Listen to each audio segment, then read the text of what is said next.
कि 2026 समाप्त होने के पहले 5 मिनट नहीं, zero time 80 kilometre maximum speed से व्हीकल निकल जाएगा। यहाँ डायरेक्ट ऐसे पाइप की एंट्री होगी और बड़ा रोड होगा, गाड़ी निकल जाएगी, पता भी नहीं चलेगा रोड जैसा। कैमरा नंबर प्लेट का फोटो निकाल लेगा, फास्टैग का निकल जाएगा, रिकॉर्ड डायरेक्ट सैटेलाइट से उसमें जमा हो जाएगा, बैंक अकाउंट से पैसे निकल जाएंगे और कहीं कोई तकलीफ नहीं, कोई पैसे मांगना नहीं, कोई लेना नाही, कोई देना नाही। हो, नितीन गडकरीने सांगितलंय ते खरंय।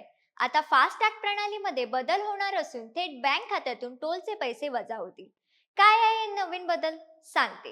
तर गडकरींनी दिलेल्या माहितीनुसार लवकरच सर्व टोल प्लाझा आणि फास्टॅग प्रणालीमध्ये बदल होणार आहेत। आता थेट वाहन चालकांच्या बँक खात्यातून टोलची रक्कम वसूल केली जाईल।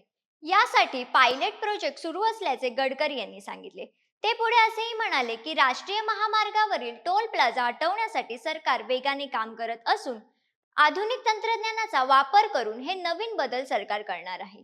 या नव्या योजनेनुसार महामार्गावर बसवण्यात येणाऱ्या कॅमेऱ्याद्वारे वाहनांच्या नंबर प्लेटचे फोटो घेतले जाईल व त्याच आधारे संबंधित वाहन चालकांच्या बँक खात्यातून आपोआप टोलचे पैसे कट केले जातील।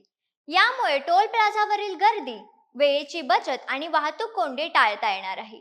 पूर्वी लोक आपल्या वाहनांवर फॅन्सी नंबर प्लेट बसवत असत, मात्र 2019 मध्ये सरकारने नियम केला की कार कंपनीचीच नंबर प्लेट बसवणे अनिवार्य आहे। यामुळे महामार्गावरील कॅमेऱ्यांना नंबर प्लेट सहज ओळखता येतील। ही योजना सध्या प्रायोगिक तत्वावर सुरू असल्याचेही त्यांनी स्पष्ट केले।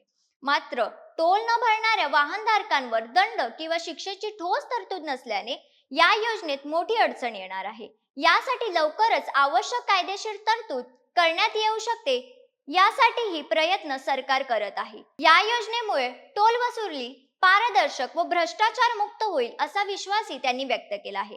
तुम्हाला याबाबत काय वाटते? आम्हाला कमेंट करून नक्की कळवा।